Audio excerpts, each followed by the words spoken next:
might seem crazy what I'm about to say. Ya, hola amigos, bienvenidos a este nuevo capítulo MUE. En esta oportunidad estamos debutando con una modalidad un poco distinta. Va a ser de a dos para intentar hacerlo un poquito más dinámico. Y decidimos con Sergio partir con este tema que es trombolíticos en stroke. Y el título de esta presentación es si es que efectivamente son tan buenos como se cree. Bienvenido Sergio. Muchas gracias, Nicolás. Les Eh, cuento que hoy día nos vamos a entretener bastante con un tema polémico, pero que es bueno dar la visión desde nosotros que estamos en el servicio de urgencia. Por eso lo trajimos a cotación. Bien, entonces, antes de partir, o sea, el título es provocador en el sentido de que dice si es que son tan buenos como se cree.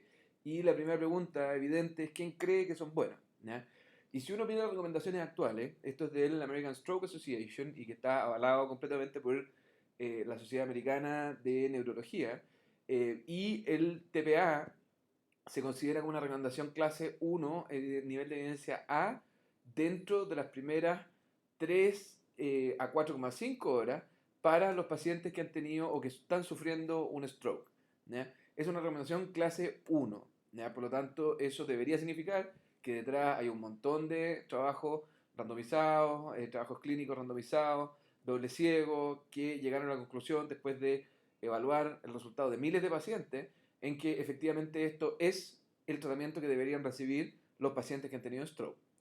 En segundo lugar, nosotros miramos más bien a nuestra especialidad y la medicina de urgencia fue siempre bien controvertida con el tema de nuestro político, ¿ya? Hasta hace poco, que hace un par de años atrás, publicaron esta guía, este Clinical Policy del ACEP, donde si ustedes se fijan ahí en las preguntas, la primera dice si el TPA es efectivo en el stroke isquémico, cuando se da dentro de las primeras 3 horas del inicio de los síntomas. Y segundo, si es que es seguro entre las 3 y 4,5 horas. Recomendación nivel A es que deberíamos utilizar trombolíticos en este tipo de pacientes para evitar que queden con secuelas o que queden con mayores secuelas.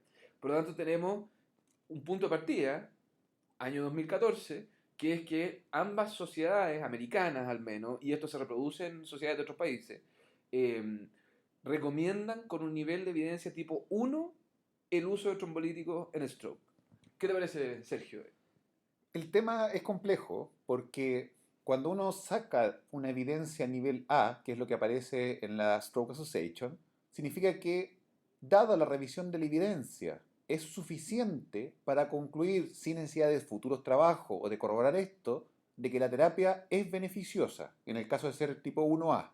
¿Qué significa eso? No es que los trabajos que hayan disponibles demuestren un beneficio, sino que, dada la calidad de los trabajos, está claro que hay un beneficio. Y ahí es donde entra la primera duda. Y la segunda duda, que está bastante bien hecha esta recomendación del American College, es que si ustedes se fijan con cuidado, no dice que es una terapia que debe darse a todos los pacientes. Ahí claramente dice que es una terapia que debe ofrecerse a todos los pacientes. Y ahí es donde jugaron las cartas en forma correcta, creo yo, el American College. Sí, yo estoy de acuerdo. Y el otro punto que es interesante es que una vez que una recomendación es tipo 1A, de inmediato hace éticamente incorrecto hacer más estudios parados con placebo, ¿ya? ¿Por qué? Porque ya se supone que llegamos a un nivel de evidencia suficiente donde no es ético privar a los pacientes de un medicamento que en teoría es muy efectivo, ¿ya? Por lo tanto, esa es la situación y la condición actual de los trombolíticos en stroke. Entonces, vamos a hacer una revisión rápida de los distintos trials de dónde se basan estas recomendaciones. No hay mucho, en el sentido que son 12. ¿Ya? Si uno toma la cantidad de randomizados clínicos que se utilizaron para trombolíticos en infarto, son varios cientos de trabajos versus, estamos hablando de trombolíticos en stroke, que son 12 trabajos randomizados clínicos. Y además, no son todos con TPA. ¿Ya? Algunos que son con uroquinasa, con uroquinasa, son distintas moléculas que en teoría hacen lo mismo, pero creo yo que hacen que sean poco comparables entre sí. Tienen además distintos tiempos de inclusión de los pacientes. Hay pacientes que aceptaron hasta 6 horas, hasta 3 horas, hay unos que hasta 9 horas. Por lo tanto, yo no sé si cuando uno mira la heterogeneidad de estos trabajos, es correcto meterlos a todos juntos dentro de una misma análisis, ¿ya? Y por ejemplo, presentar un metaanálisis con todos estos trabajos, porque me parece que son bastante diferentes. Mm, Yo estoy de acuerdo en eso, es verdad. Nosotros siempre hemos escuchado la frase que los metaanálisis son la mejor recolección de evidencia, porque lo que uno hace es juntar toda la evidencia disponible. Pero el problema es cuando uno junta toda la evidencia para lograr un resultado. Pero si la evidencia es de mala calidad, finalmente, si junto muchos trabajos de mala calidad, voy a tener un trabajo muy grande de mala calidad. Y ahí es donde está el tope que nosotros reclamamos un poco en estos trabajos. Y nótese que vamos a partir en el año 95.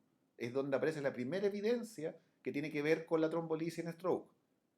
¿Cuánto tiempo estuvieron trabajando y funcionando con la trombolisis para infarto antes de lograr establecerlo con la terapia 1A?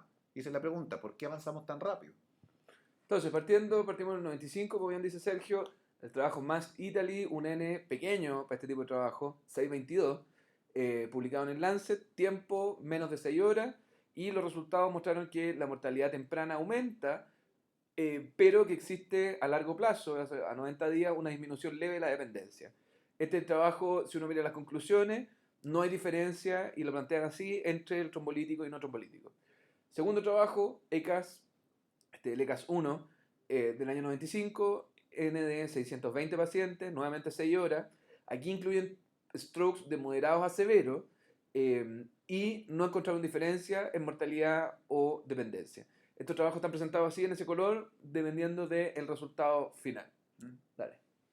NINS 1 hicieron después una segunda parte donde al analizar la primera parte del trabajo trataron de especificar si un grupo de pacientes, que en este caso eran los con tiempos menores de 3 horas, tenían beneficio de utilizar trombolisis. 95, New England Journal of Medicine, y tampoco lograron demostrar que había diferencias significativas en el outcome neurológico a las 24 horas. Después hicieron un reanálisis de los mismos pacientes, mirado de otra manera, y decidieron, a ver, inicialmente habían dicho que el outcome primario, el outcome original, iba a ser mejoría de un 20% de las escalas de stroke y las escalas funcionales. Después del análisis, o sea, post-hoc, decidieron cambiar este outcome primario a un outcome que era dicotómico. Outcome favorable, y eso significa un ranking a los 3 meses de 0,1, o desfavorable, que era un ranking de 2 en adelante. Y tomando ese como outcome primario, el resultado fue positivo hacia los trombolíticos. ¿Qué significa esto? Ellos publicaron un NNT de 8 para este outcome definido post-hoc. Ojo que outcome no es mortalidad, outcome no es estatus neurológico de 24 horas. El único outcome que salió positivo es el estado neurológico favorable, entre comillas, a los 90 días después de haber recibido el tratamiento. Y vieron que los pacientes que habían recibido trombólíticos tenían un mejor ranking a los 90 días versus los pacientes que no.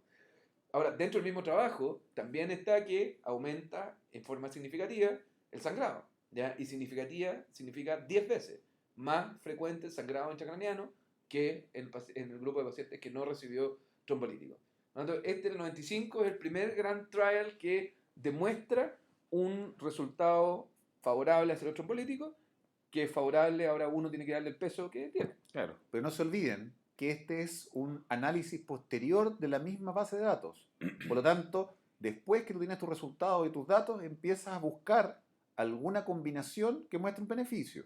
Y lograron encontrar un beneficio, pero el trabajo y el ingreso de pacientes no fue diseñado para lograr mostrar una diferencia significativa en estos outcomes.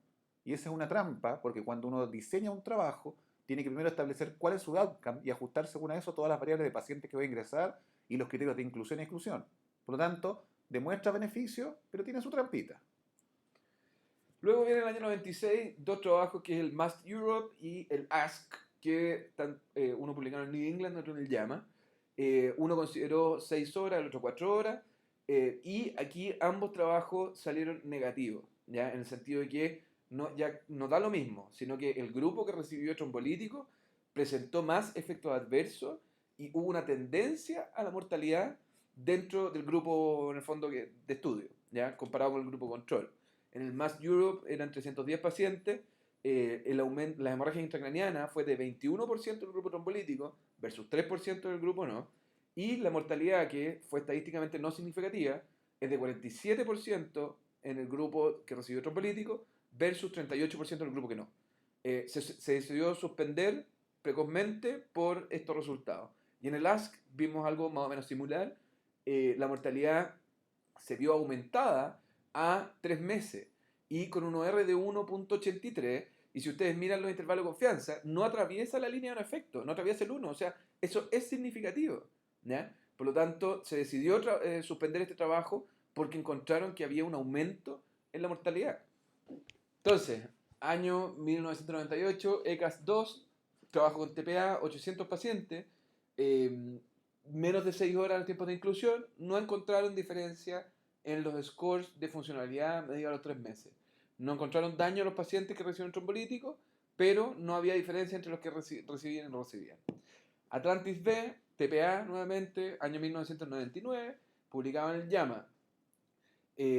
Si ven los tiempos, el 70% de los pacientes se incluye, o sea, de los pacientes que se incluyeron, el 70% tenían síntomas que habían iniciado entre 4 y 5 horas.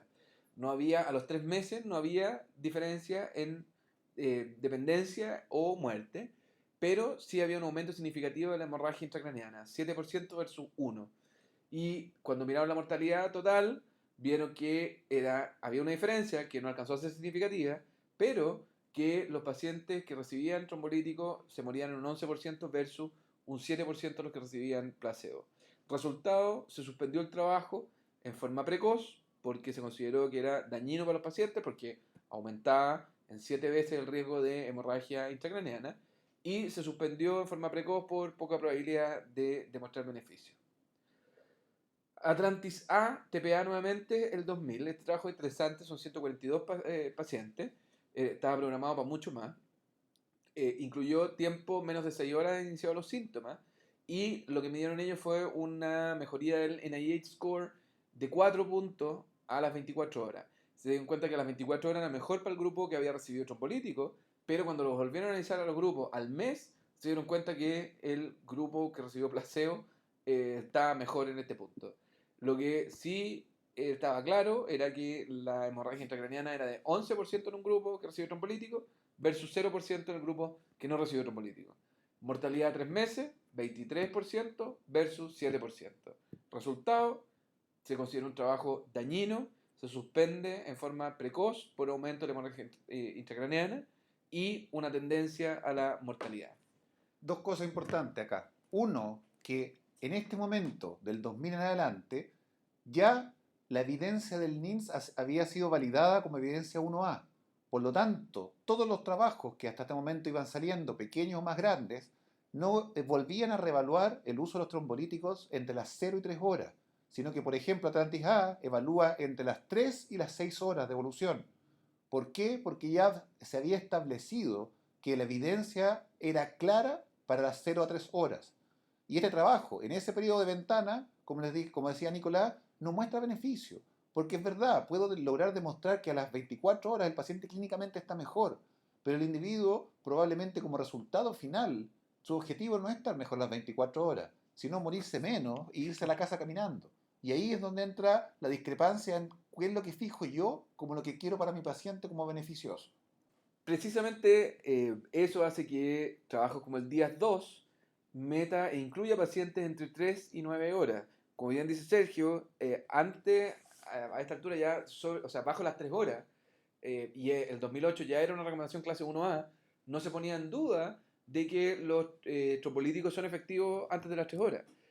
Por lo tanto, incluye pacientes solo entre 3 y 9 horas. ¿Por qué, o sea, ¿por qué estiran hasta 9 horas? Y es porque en este trabajo específico trataron de identificar qué pacientes tenían o qué subgrupo de pacientes tenían un área de penumbra. ¿Qué significa eso? Que tiene un área de cerebro que aún no ha muerto y que está isquémico, pero que es susceptible de ser recuperada.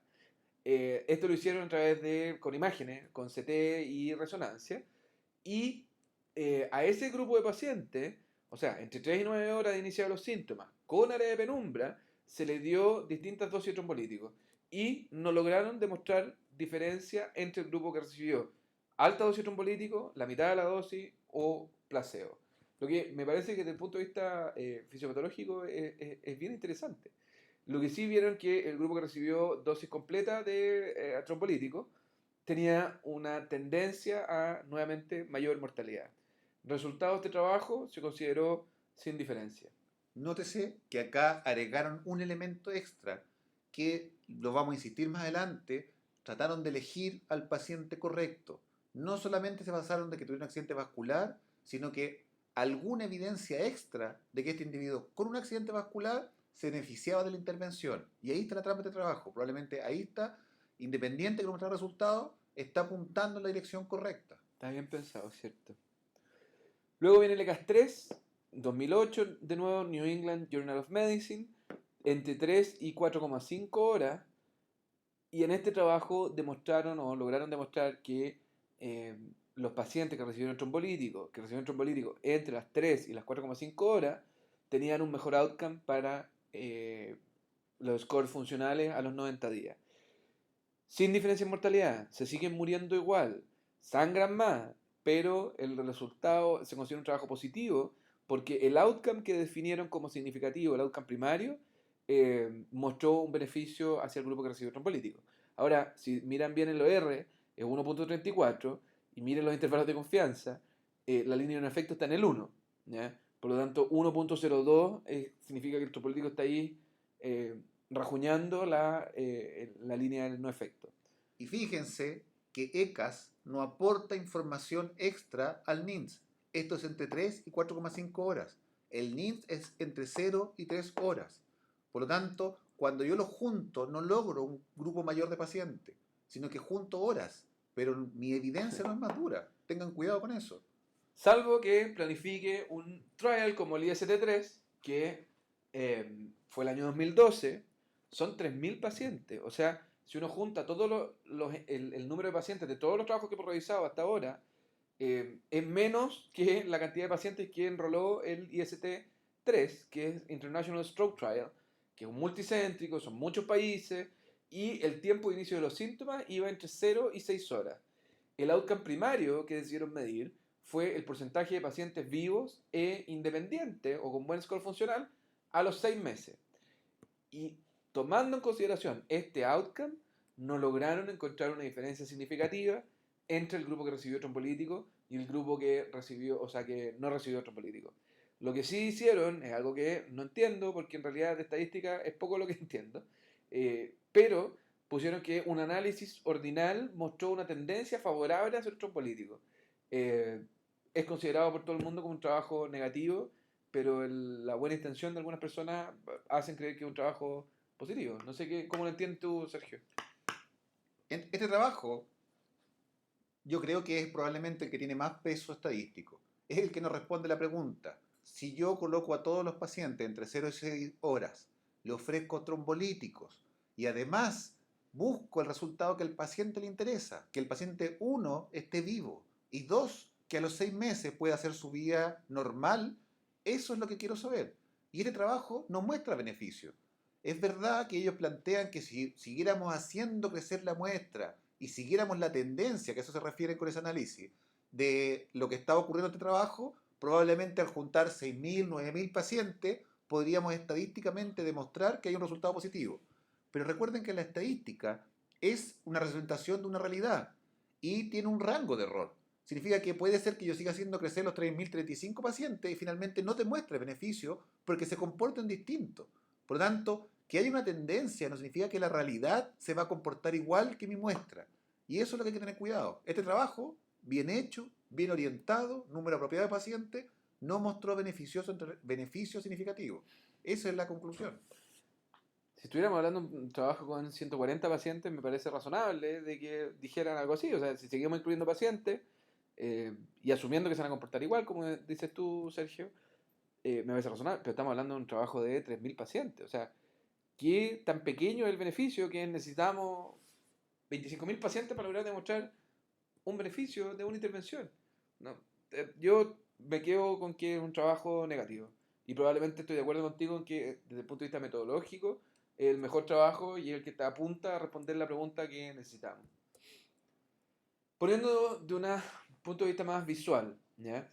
Tenemos 12 trabajos de Stroke, 12 trials que tratan de responder la misma pregunta, con, en realidad son preguntas distintas y con herramientas distintas, pero bueno, si uno habla de trombolíticos y Stroke, estos son los trabajos que existen, ¿ya? Pero tienen ventanas de tiempo distintas, como vimos, no nos metimos cuál específico es en TPA y cuál es con uroquinasa, y con, etcétera, con distintos medicamentos, pero hablan del mismo tema.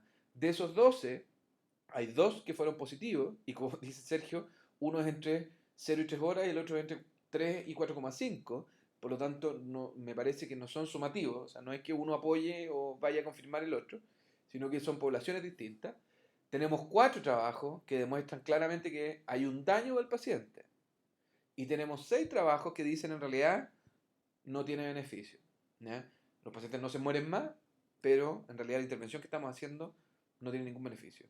Mirándolo así, me parece a mí bastante válido y bastante razonable preguntarse por qué la Sociedad Americana de Neurología, por qué la Sociedad Americana de Medicina de Emergencia y otras sociedades alrededor del mundo eh, califican esta intervención como una recomendación clase 1A. Porque al menos me parece que eh, existe una duda razonable. Tanto es así que les muestro de nuevo esto es de la Clinical Policy del ACEP. Tanto es así que generó este paper que fue escrito por una periodista especialista en temas médicos que se llama Why We Can't Trust Clinical Guidelines. Y lo que hace es analizar el por qué nosotros, o sea, el por qué las guías clínicas de la sociedad y de otras instituciones tienen poca validez, o no hay que, más que poca validez, es que no hay que comprárselas en forma completa. Y es porque las decisiones son tomadas por personas, por seres humanos, y como tal tienen un montón de... Eh, tan sucias, o sea, tienen un montón de contaminación, ¿ya? Que pueden ser intereses de la industria, intereses personales, pónganle el nombre que quieran, da lo mismo. El punto es que las guías clínicas no es una Biblia, son recomendaciones y como recomendaciones pueden tener problemas. Y este trabajo, este artículo en particular, toma como ejemplo el tema del Alteplazma Stroke, ¿ya? Y analiza de la mesa directiva que tomó la decisión del ACEP de tirar esta guía clínica como recomendación nivel A y analiza cuáles son los probables conflictos de interés que cada uno de los que está en la mesa tiene. Y es realmente impresionante, yo lo recomiendo que los lean porque me parece más claro el por qué podría dar ese nivel de recomendación a una intervención que me parece que no la merece. El punto es que no se olviden, las guías clínicas son una herramienta, pero no que aparezca en una guía clínica significa que yo tengo que dejar de hacer lo que hago, que es entender lo que estoy haciendo y cuestionar lo que está puesto en la guía. Por lo tanto, no significa desacreditar todas las guías clínicas. Significa que si aparece en una guía, significa que un grupo definió que eso es lo más apropiado. No significa que eso sea la verdad. Yo posteriormente tengo que ir, ver la evidencia que me aportó este grupo y ver si la decisión que tomaron desde mi criterio médico parece ser la correcta. No lo voy a hacer con todas las guías clínicas, probablemente lo voy a hacer con las guías clínicas que me interesan a mí. Y esto es una de las guías clínicas en que me interesa definir y dar un tratamiento como la trombolisis. Es importante conocer la evidencia. Entonces, lo que han intentado hacer, y hay un metaanálisis publicado el año 2012, en el Lancet también, es agarrar a todos estos gatos y meterlos dentro de una misma bolsa. Como hemos conversado, los trabajos son distintos y hay que evaluar la heterogeneidad de estos trabajos. Si los trabajos no son comparables entre sí, no podemos meterlos a todos dentro de la misma bolsa y sacar conclusiones, porque las conclusiones que vamos a sacar son equivocadas.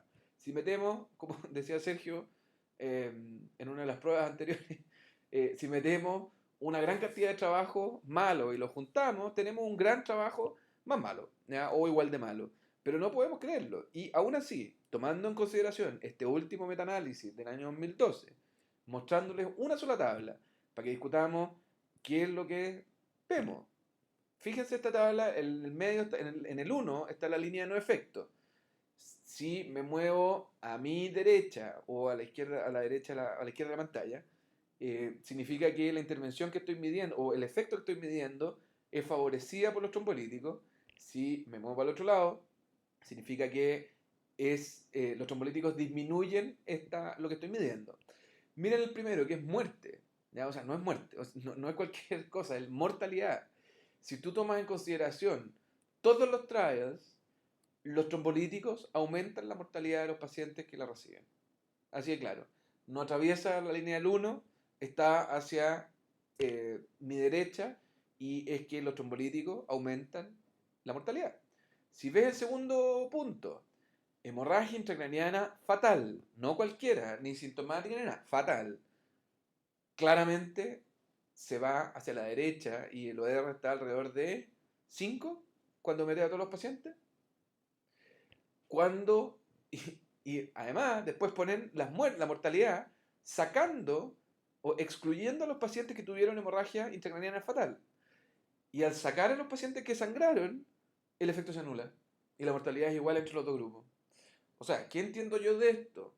Es que los pacientes, y sacando el tema del outcome beneficioso, si yo le pongo un medicamento como trombolítico al paciente, el paciente tiene mayor riesgo de sangrado. Si el paciente sangra, tiene mayor mortalidad. Si yo saco a los pacientes que presentaron la complicación que estoy describiendo, la mortalidad es igual para los dos grupos. ¿Ya? O sea, estoy matando gente con mi tratamiento.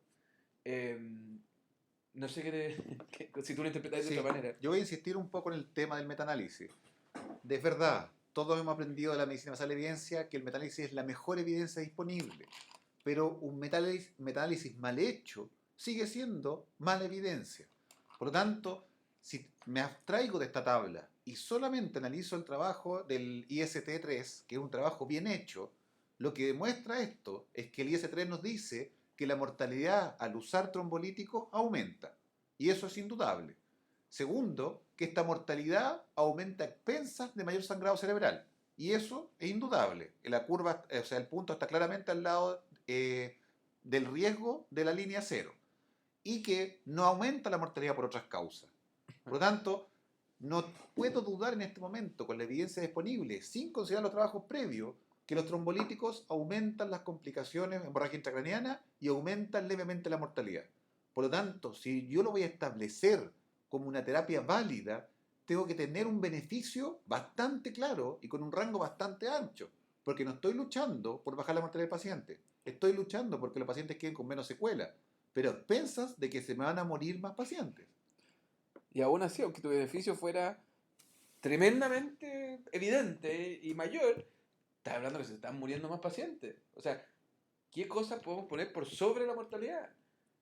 Yo no sé. Ahora lo que me llama la atención es que cuando uno lee este trabajo, con esta tabla publicada, lo que lee no hace consonancia con lo que estamos viendo en la tabla. Porque se enfocan en que los pacientes tienen mejor resultado a los 90 días y que, bueno, es cierto que hay que correr algunos riesgos, pero que vale la pena por... Pero vamos, o sea, es un aumento de la mortalidad o un aumento del sangrado intracraneal. Ni siquiera estamos hablando de hemorragia sintomática, que es el que sigue. Estamos hablando de hemorragias fatales, intracraneales. Aumenta 5 veces el riesgo de. Creo yo que es mucho. Entonces, uno pudiera preguntarse en el fondo, ¿qué está pasando? ¿Qué está pasando detrás de esto? Porque si bien, o sea, no me cuadra como una intervención clase 1A, ¿ya? No estamos en contra de los trombolíticos, no estamos en contra de que al paciente se le ofrezca una terapia que sea útil, para nada. Pero si vamos a ofrecer una terapia de este tipo, tiene que estar, me parece, súper bien fundamentada. Tenemos que conocer claramente sus efectos adversos, a los riesgos que estamos sometiendo al paciente y a los beneficios eventuales que le vamos a dar. No sé qué opináis. Es verdad, voy a volver al tema de la recomendación del ACEP. El ACEP nos puso y generó bastante polémica y toda esta discusión al ponernos la mochila en la espalda de que tenemos que considerar los trombolíticos.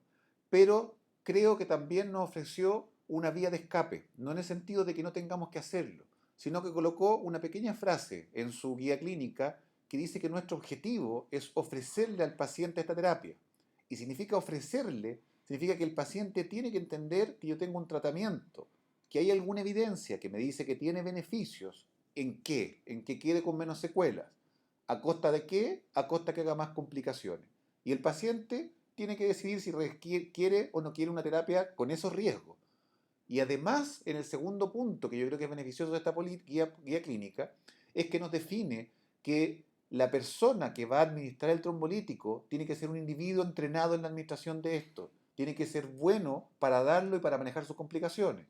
Y evidentemente nos plantean que tiene que ser un equipo de neurólogos entrenado y manejando el caso.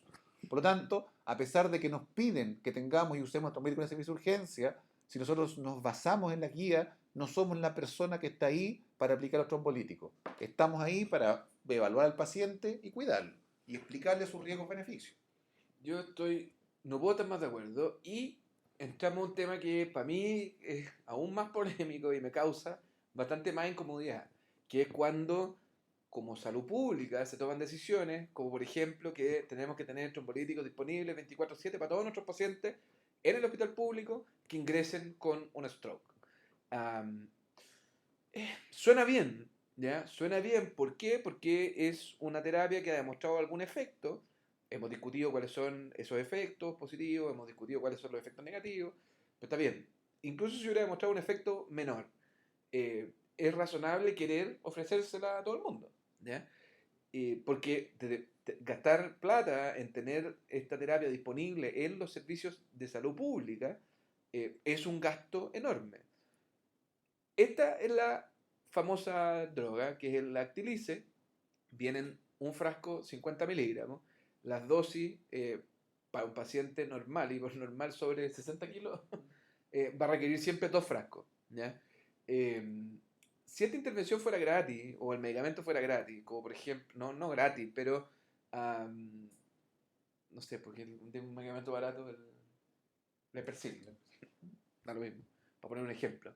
Este es un medicamento que cuesta 790.000 pesos chilenos, casi $1.300, ¿ya? El frasco, para cualquier paciente adulto, va a necesitar 2 frascos, ¿ya? Por lo tanto, hay que multiplicar este costo por 2.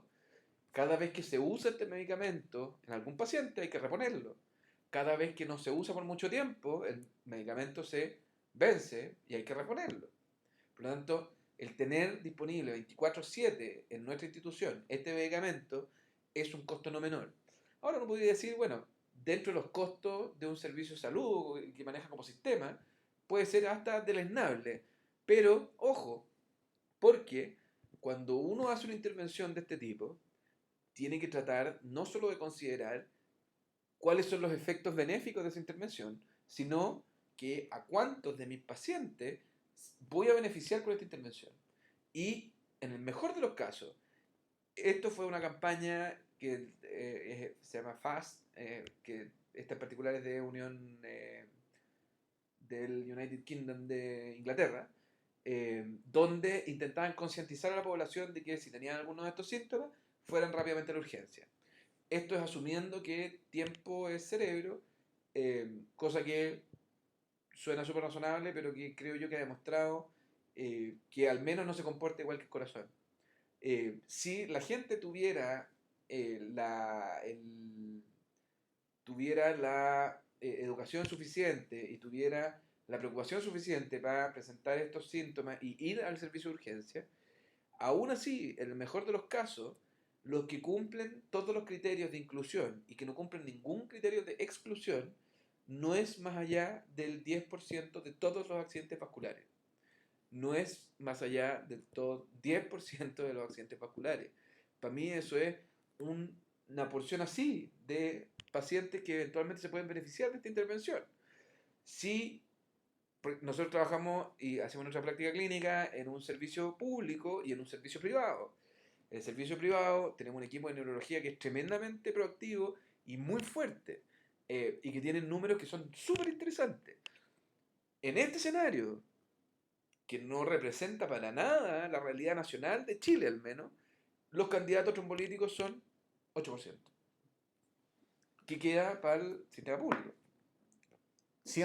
Volviendo a un tema que nombraste tú que me parece súper importante, La frase ahí, fast, significa que lo que están tratando de educar es que la gente fuera rápidamente al servicio de urgencia. ¿Por qué? Porque sin esa intervención, ni siquiera este porcentaje se acercara al 7 o 10%. ¿Por qué? Porque eso es si todos los pacientes con accidentes vasculares estuvieran en un servicio de urgencia. Esa evidencia, por ejemplo, en Chile, la tenemos del trabajo PISIS, que fue hecho en Iquique, en el cual su objetivo no era evaluar trombolíticos, sino que ver cómo se comportaban los accidentes vasculares sin intervenciones. Y casi, literalmente, ningún paciente se presentó en la ventana terapéutica de las 3 horas en el servicio de urgencia con un accidente vascular. Por lo tanto, la intervención ahí primero tiene que ser lograr llevar acercarse a este 7%, recién antes de plantear tener una terapia. ¿Qué sentido tiene tener la terapia si menos de un 1% de los pacientes la van a acceder? Y el segundo punto que quiero estresar es que está bien, estamos todos educados que el tiempo es importante. ¿Por qué aprendimos eso? Porque el corazón es un músculo y los músculos, como buen músculo, son porfiados y son capaces de resistir algún periodo de isquemia. Esto lo saben incluso los traumatólogos. ¿Y por qué? Porque cuando operan, ellos hacen isquemia en las extremidades inferiores, trabajan en una rodilla sin tener gran sangrado y pueden estar una hora sin tener problemas y el individuo salir caminando. El corazón es más noble, pero le pasa algo más o menos parecido. Es capaz de aguantar un tiempo de isquemia y después volver a funcionar. Entra en una fase de hibernación, el músculo no se daña y finalmente se destruye. El cerebro es un tejido mucho más complejo. No tiene esa capacidad. Habitualmente, cuando una zona se queda sin perfusión, se daña. Y eso no lo voy a recuperar porque se daña rápidamente. Lo que voy a tener es un área que a lo mejor es recuperable. El punto es que no sé cuál es esa área y no sé cuánto y cómo la voy a recuperar. Pero el cerebro que se perdió se pierde muy rápidamente.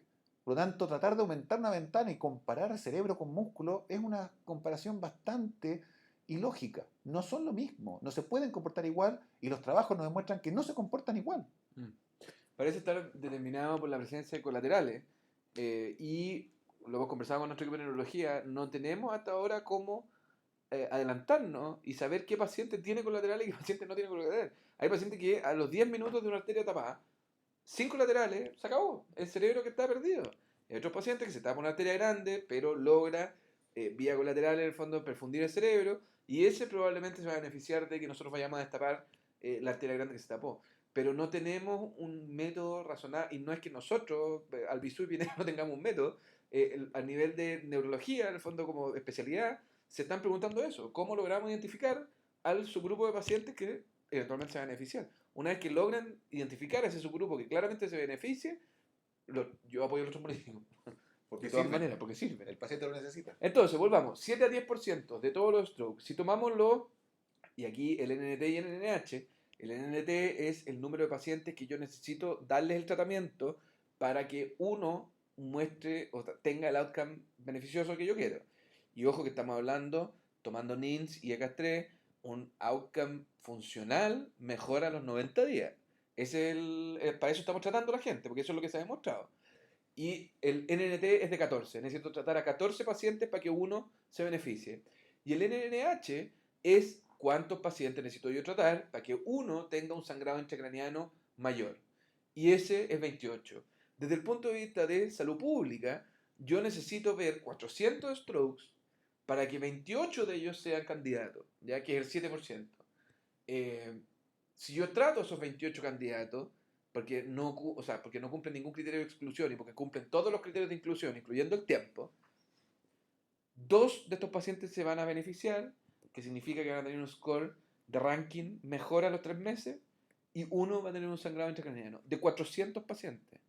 Todo el resto de los pacientes no se benefician de esta intervención, que es una intervención que no es barata. Les insisto, si fuera muy barata o tuviera efectos adversos muy leves, uno podría ser un poquito más tolerante, creo yo. Pero no es una intervención barata y las complicaciones que tiene son mayores. ¿Es cierto que tiene beneficio? Sí, demostrado en un grupo pequeño de pacientes y un beneficio que hay que tomarlo como es. Outcome funcional a los 90 días.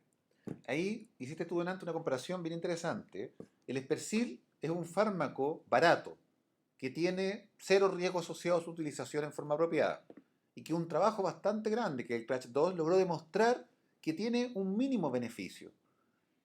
Pero, dado los riesgos del medicamento Y dado el costo que tiene, cuando tú haces el análisis, es un medicamento que es apropiado utilizarlo, porque finalmente va a generar más beneficio que pérdidas, gasto o riesgo. Mm. En cambio, en este caso, tenemos un medicamento que tiene un beneficio marginal y que además tiene un riesgo significativo y tiene un costo alto. Por lo tanto, en el análisis costo-beneficio es donde tenemos la duda si es bueno para todo, y ahí es donde está nuestra piedra de tope. Suena parecido para el otro lado al factor 7. Claro. Paciente, o sea, medicamento caro, con complicaciones graves y con beneficios que clínicamente no han sido significativos. Esto desde el punto de vista visual, hay 208 pacientes ahí, o 208 creo que son. Eh, para que lo vean, los rojos y los últimos pacientes son los que serían susceptibles o que serían candidatos a trombolíticos. Asumiendo que vamos a trombolizar a todos estos pacientes, el último, el verde, el que se beneficia y medio sangra. No me cupieron 400 bonitos para ponerlo mejor porque es raro imaginarse que medio sangre, pero es para darles una idea desde el punto de vista visual. Y todo esto un costo, ojo, esta es una dosis. Llega un paciente, necesito más dosis. Pasa un tiempo sin paciente, necesito reponerla, botar las antiguas y comprar nuevas. No estamos considerando los días cama, no estamos considerando el recurso neurólogo, no estamos considerando la enfermedad, no estamos considerando un montón de costos asociados. Solamente cuánto cuesta el medicamento. Y son $2.600 el mantenerlo activo. Y ojo, que estamos asumiendo que estos 400 pacientes todos tenían un stroke. Ah, Porque recuerden que hay un grupo de pacientes que pueden no tener un stroke y estar dentro de la primera hora en un diagnóstico diferencial amplio. Y si empezamos a colocar por una ansiedad terapéutica pacientes que no tienen un stroke, finalmente lo único que lo estamos haciendo es arriesgarlo a ese riesgo de que fallezca por una hemorragia intracraniana. Por lo tanto, ojo, porque el beneficio se empieza a diluir cuando no estoy en un estudio clínico randomizado con todas las condiciones mapeadas. Recuerden que esto tiene que ser traspasado a la realidad en las mismas condiciones para que se vea el mismo beneficio. Si pierdo las condiciones en el camino, el beneficio probablemente también desaparezca. es interesante sobre por ejemplo, o sea, y se ha visto en forma consistente que mientras antes yo doy los trombolíticos, mejor para el paciente. Ahora, ¿por qué ese paciente no tiene un TIA, por ejemplo? O tiene otra cosa que no es un stroke, una hipoglicemia, yendo a un caso más extremo. Pero el riesgo de sangrado no depende del tiempo. ¿Ya? No depende de si yo administro un trombólítico a los 40 minutos o a las 3 horas. El riesgo de sangrado es exactamente el mismo. Por lo tanto, es otro tema, o sea, otro punto a tomar en consideración. ¿Qué podemos hacer? Porque es cierto, yo estoy de acuerdo que el stroke es una patología de importancia, sobre todo en nuestra población y a nivel mundial, que está envejeciendo. Tenemos cada vez más pacientes hipertensos, cada vez más pacientes diabéticos y tenemos cada vez más pacientes que sufren de stroke. Algo tenemos que hacer. Entonces, si les dicen, bueno, pero entonces nos sentamos y los miramos. No, hay otras intervenciones que si bien de entrada pueden parecer más costosas porque requieren entrenar personal, requieren un montón de otras intervenciones, como por ejemplo la unidad de stroke, eh, al principio puede parecer más costosa, pero si uno mira los resultados, efectivamente los pacientes que han sufrido un stroke tienen mejor resultado. Y ojo, que aquí me parece que lo más importante es esto, ¿ya? Que los beneficios que se han demostrado en este trabajo, que hay varios como este, del año 97, los beneficios se demostraron, o sea, los beneficios que se observaron se demostraron en todos los subgrupos de pacientes. No era específico a un grupo de pacientes. Estamos metiendo accidentes vasculares hemorrágicos, disecciones, etcétera. Todos los pacientes que sufrieron un stroke se beneficiaron de tener una unidad de stroke. Creo que no vale la pena entrar a definir qué es una unidad de stroke y cómo se compone. Da lo mismo, es tener una estructura, ojalá física, donde estén todos los pacientes, eh, con personal entrenado, con intervenciones en forma precoz, ¿ya? Y esa es la única manera que han demostrado en el fondo que los resultados funcionan. Y lo que es interesante es que esto no tiene ningún efecto adverso. ¿No? Y ojo, que cuando entren al tema, revisen la unidad de stroke, los recursos y lo que necesitan no son cosas complejas, son lo que habitualmente tenemos disponible en todo centro que va a tener disponible un trombolítico, ya están disponibles todos los recursos de unidad de stroke. La única diferencia es que en vez de estar dispersos en el centro, yo los concentro alrededor de mi paciente. Y concentrarlo no significa físicamente, no significa que tengo que tenerlo en unidad construida como unidad de stroke. Significa que cuando llega un paciente tiene un accidente vascular, yo tengo una organización que es capaz de darle el cuidado que necesita ese paciente. Tengo un equipo entrenado, tengo control sobre las variables de neuroprotección, por lo tanto estoy encima de mi paciente manejándolo en forma correcta, con los recursos que ya están disponibles. No es complejo. Bien, entonces, y para ir aterrizando un poco más esto, ¿qué es lo que tenemos que hacer nosotros? ¿O cuál es nuestra pega? ¿Cómo? Y le insisto, y creo que lo hemos mencionado un par de veces durante el video, no estamos en contra de los trompolíticos. Estamos en contra de los trompolíticos para todos, porque creo yo que no funcionan para todos. Y eso es lo que hace una recomendación clase 1A, tratar de que a todo el mundo se le trompolíticos que cumpla ciertos criterios. Y me parece que esa no es la respuesta. Nuestro trabajo es identificar al paciente, ¿ya? Y para eso requerimos estar entrenados. ¿Qué significa eso? Saber cuáles son los síndromes más frecuentes, cuáles son los síntomas, saber identificar a un paciente. Una vez que identificamos al paciente, tenemos dos preguntas. Está el paciente en ventana y considérenlo 3 horas, considérenlo 4 horas y media. Está bien, esas son las ventanas. Para stroke de circulación posterior, sepan que la ventana es más holgada todavía. Pero la respuesta es sí o no. Y segundo, si es que tenemos trombolítico disponible.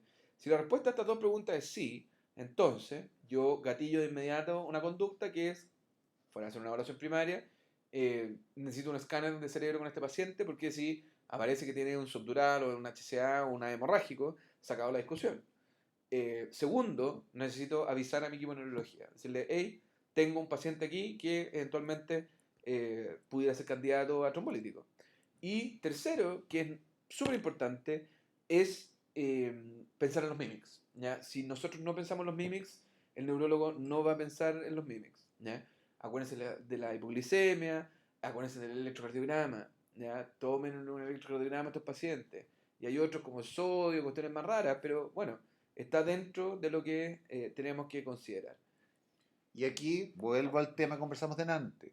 El ACEP, independiente de esta guía en política clínica, nos dejó la ventana. Nosotros tenemos que ofrecerle esta terapia al paciente, pero nosotros no somos los que va a tomar la decisión de administrarla. Nuestro objetivo es llevar al paciente al escáner, acercar al paciente al neurólogo y ver que no tenga otra causa para estar simulando un accidente vascular encefálico. Ahí estamos nosotros.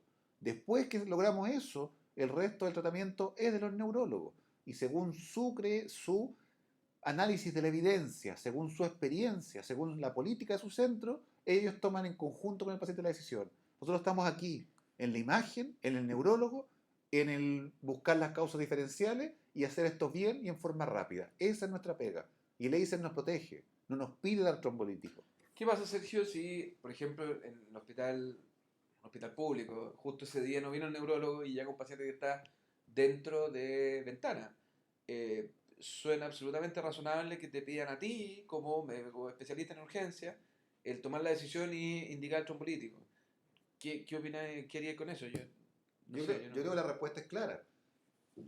Tengo el apoyo del Colegio Americano de Médicos de Urgencia de que la persona que indica el trombolítico es una persona experimentada en la administración de los trombolíticos, en el manejo de las complicaciones y el seguimiento de ese paciente. Nosotros no somos la persona que está a cargo de esto.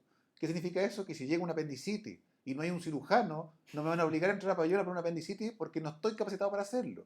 Por lo tanto, si llega un accidente vascular en ventana y hay trombolíticos, yo no soy la persona para aplicar los trombolíticos, independiente que estén disponibles. Por lo tanto, no porque tenga un pabellón, un cuchillo al lado, yo voy a entrar a sacar apéndices, porque finalmente voy a generar más complicaciones. Así que es correcto no administrarlo porque no tengo el apoyo y no tengo las competencias para eso. Sí para esto, para la imagen, para el neurólogo, para los mímicos. Eso es mi pega. Estoy de acuerdo. No olvidemos, ya, y esto es fácil perderse entre medicamentos y entre las ganas de hacer cosas, pero ¿cómo cresta vamos a tratar de meter una intervención farmacológica si es que no tenemos cosas resueltas tan básicas como cabecera en 30 grados, evitar que ese cerebro sufra hipoxia, evitar que el paciente tenga hipertermia y aquí no nos vamos a meter a cuándo bajar la presión, pero sí en evitar la hipotensión, que son intervenciones que están demostradas que sirven para como medidas de neuroprotección, donde yo efectivamente puedo disminuir el área del cerebro afectada, independiente de que tenga área de penumbra o tengo área de penumbra. Si parte del cerebro está muerta, si lo tengo con 40 grados de fiebre y con 80-40 de presión, porque vomitó y aspiró, fuera del área que ya está muerta, va a seguir creciendo. Tenemos que cumplir estas cosas básicas y tenemos que entrenar a nuestro personal para que cumpla estas cosas básicas eh, antes de ponernos a discutir intervenciones farmacológicas. Probablemente esto es una realidad, no sé si este video lo verán fuera de Chile, en alguna parte, pero es una realidad nosotros que nos quedamos al menos con pacientes de este tipo más de lo que nos gustaría o más de lo que el paciente se beneficia. Y eso significa que estamos 2 o 3 días con un paciente que ha sufrido un accidente vascular y que queda en nuestro servicio de urgencia. Tratemos y estresemos estas medidas que primero están todos disponibles ahí, son baratas, no son caras y que efectivamente demuestran que disminuyen el daño de un paciente con un accidente. Probablemente no va a ser ninguna recuperación milagrosa el paciente y no se va a levantar caminando.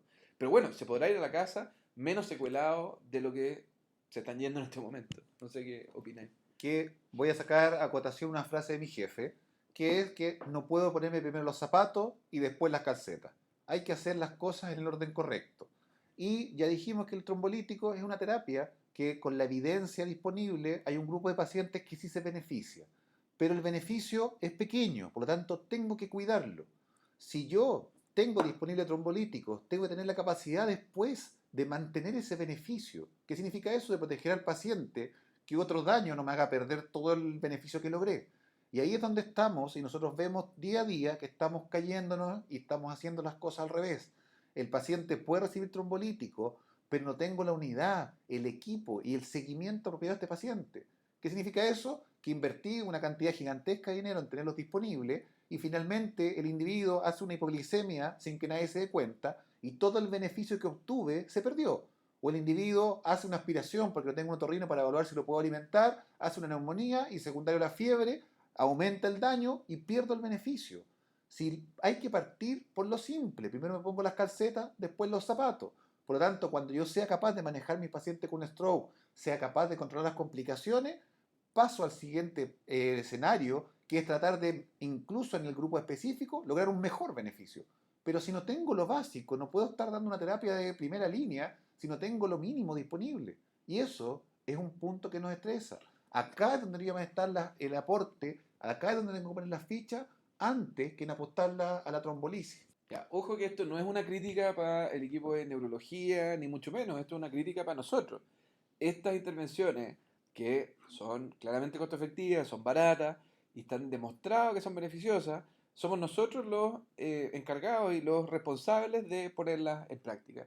Por lo tanto, eh, que no se tome esto como un ataque a nadie y nada de este video es un ataque a nadie, solamente para darles una vuelta y hacerlos pensar.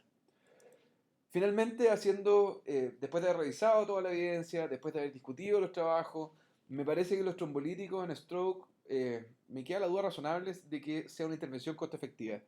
Me pueden decir de que, bueno, es tremendamente caro para un país mantener un paciente que no es dependiente, perdón, que es dependiente de su actividad de la vida diaria. Pero ojo que estamos anteponiendo eso incluso a la muerte de ese paciente. ¿Ya? O sea, dentro de los costos, el costo de que un paciente se nos muera por una intervención que hicimos nosotros, tiene que estar considerada. Eh, si tú miras, por ejemplo, las unidades de stroke, probablemente inicialmente tienen un costo mayor, pero los beneficios son muchísimo mayores. Y además que se benefician a todos los pacientes que han sufrido un stroke y no a un 7, 5, 10%, lo que sea de los pacientes que han sufrido stroke y stroke isquémico. O sea, estamos dejando de lado a los hemorrágicos y a todo el resto de los accidentes vasculares. No me convence los trombolíticos como una intervención costo efectiva. No estoy en desacuerdo con los trombolíticos. O sea, insistir nuevamente. ¿Hay pacientes que se benefician de un trombólitico? Sí. ¿Tenemos que tenerla disponible 24/7 en nuestro centro público donde tenemos un montón de otras carencias? Yo creo que no. ¿Ya? Yo creo que esa intervención en particular no es costo efectiva. Y ahí es donde va el punto que plantea Nicolás, en que si invertimos los recursos en este tipo de terapia y sin tener, como les comenté antes, los elementos básicos para manejo, sin ser capaces de controlar la temperatura, sin manejar un buen control de la glicemia, sin tener un buen manejo de la presión arterial, no tiene sentido el riesgo que sometemos al paciente y no tiene sentido el costo económico. Porque independiente que uno trate de salir del tema económico y lo aplique así, pero un paciente quedó mejor, cuando yo invierto el dinero en esto, dejo de ocuparlo en alguna otra cosa. Por lo tanto, para un país que está avanzado, en que ya tiene los elementos básicos resueltos, ningún problema en que vayan avanzando a terapias más avanzadas. Pero si todavía no tenemos los elementos básicos, si todavía tenemos carencias importantes, no podemos desviar nuestros recursos a voladores de luces que parecen más lindos, pero que finalmente el beneficio es muy marginal. Y ahí va el punto de este análisis costo-beneficio. Ahí vamos a dejar para otro video y me parecería interesante porque, ojo, hemos hablado de la trombolisis sistémica endovenosa. Está la intraarterial y está la trombolisis mecánica, que son intervenciones que, dicho sea de paso, tampoco han logrado demostrar un beneficio para todos los pacientes, ¿ya? Pero es un tema que hay que discutir más adelante.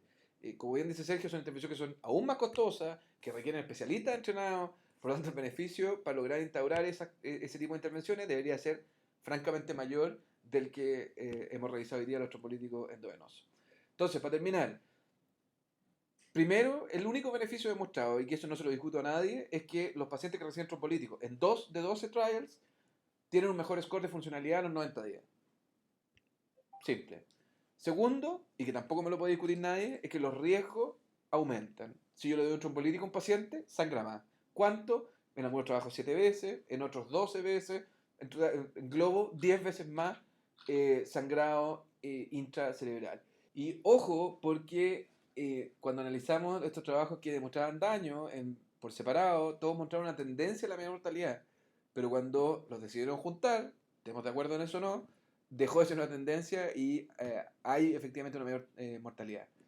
Claramente no es para todos. Si vamos a gastar plata en mantener este tratamiento 24/7 en nuestro servicio, que es un costo que es mayor, me parece que no es costo efectivo y no deberíamos hacerlo. Deberíamos sí tener una unidad de stroke, nuevamente, y discutiremos en otra oportunidad qué significa una unidad de stroke y cómo está conformada, pero el concepto de tener un grupo, un equipo de salud entrenado en dar cuidado a estos pacientes es lo que ha demostrado mejorar los resultados a largo plazo y lo bueno es que se benefician todos los pacientes y que no tienen mayores efectos adversos por meterse en una unidad de stroke. Y por último, conocer las exclusiones, conocer las inclusiones también. Pero la decisión final es absolutamente del neurólogo. Creo yo que nuestro trabajo es identificar al potencial candidato y hacerle saber al neurólogo que viene este paciente que eventualmente podría beneficiarse del trombolítico, no todos los pacientes. No es que estemos nosotros en contra de la trombolisis, sino que lo que los llamamos es que en las terapias que tengan alguna complicación o algún costo importante, conozcan la evidencia, vean lo que está detrás de la recomendación y de la guía clínica. Específicamente en una terapia con mortalidad asociada, con complicaciones y con costos altos, tenemos que entenderla y conocerla. Probablemente no voy a gastar tiempo en revisar la evidencia de que 2 litros de oxígeno versus una mascarilla 35 en un accidente vascular o un infarto marque diferencia significativa, porque es barato, está disponible en todos lados y las complicaciones son mínimas. Pero en esto nosotros los invitamos a leer la evidencia. ¿Por qué? Porque nuestra convicción al revisar la evidencia es que los trombolíticos sí sirven y destapar una arteria es útil, pero no para todos los pacientes, sino que para un grupo específico de pacientes. Similar a lo que ocurre en cardiología, en que el trombolítico y la hemodinamia no es para todos los pacientes con un infarto. Hay un grupo específico, que es el infarto con supradesnivel del ST, que se beneficia de esta intervención. El resto no. Si le doy trombolítico o hemodinamia a todo, termino solamente con complicaciones. En el cerebro todavía nos falta la respuesta, el examen que nos permite diferenciar qué paciente es el que de verdad va a tener un resultado positivo y qué paciente es el cual finalmente le estoy solamente agregando riesgo a su patología. Cuando tengamos ese examen, probablemente vamos a poder precisar bien nuestro tratamiento y tiene sentido tenerlo disponible. Mientras tanto, parece más lógico partir por lo básico, ponerse primero los calcetines y después los zapatos, un buen cuidado de los strokes, un buen manejo del paciente, evitar complicaciones, buena recuperación y después que completo todo eso, pensar en terapias de avanzada. Eso es lo que nosotros le estamos invitando a dar vuelta.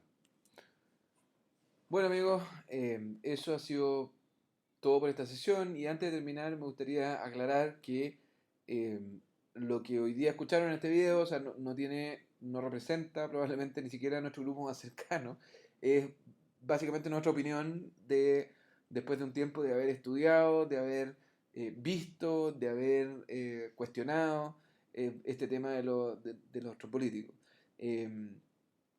La invitación es a, como bien decía Sergio, no tragarse las guías porque sí, porque son guías. Eh, por eso no nos gustan tanto los protocolos, porque los protocolos lo que hacen es que le quitan la capacidad al médico de preguntarse y de cuestionar lo que está haciendo. ¿Por qué? Porque la justificación más fácil está en el protocolo. Entonces yo agarro mi hoja y dice que tengo que hacer esto, tengo que hacer esto, tengo que hacer esto. Cualquier cosa que me saque de eso, me siento incómodo o no o me tengo el miedo que me van a retar o me van a castigar. Por lo tanto, no somos pro protocolo, tampoco somos pro tragarse las guías clínicas porque sí. Sean críticos, sean escépticos, aprendan a leer los estudios y traten de ver más allá de lo que les dicen. Esa es la invitación que quisimos hacer hoy día. No queremos crear ningún conflicto con nadie, solamente hacerlos pensar y darle una vuelta a este interesante tema que hemos discutido hoy día. Bueno amigos, nos vemos en el próximo Clap capítulo. along Que estén bien. if you feel Chao. like a room